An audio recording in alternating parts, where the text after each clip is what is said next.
ಹೊಸತರ ಏನೇ ಇದ್ದರೂ ನಿನ್ನ ನಂತರ ನಾನು ಕಾಯುವ ಪ್ರತಿ ನಿಮಿಷವೂ ನೀನೇ ಗೊಂದಲ ನೀನೇ ಉತ್ತರ.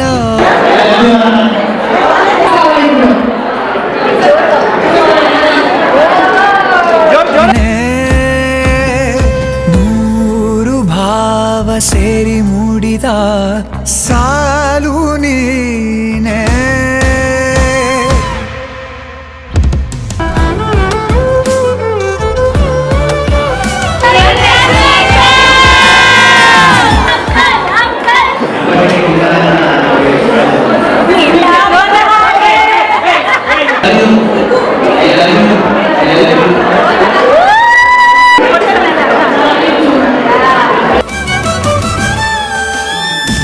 ನಗುವುದ ಕಲಿಸೋ ಮಗುವಿನ ಮನಸೆ ಈ ನವಿರಾದ ಮುನಿಸು ನೀನ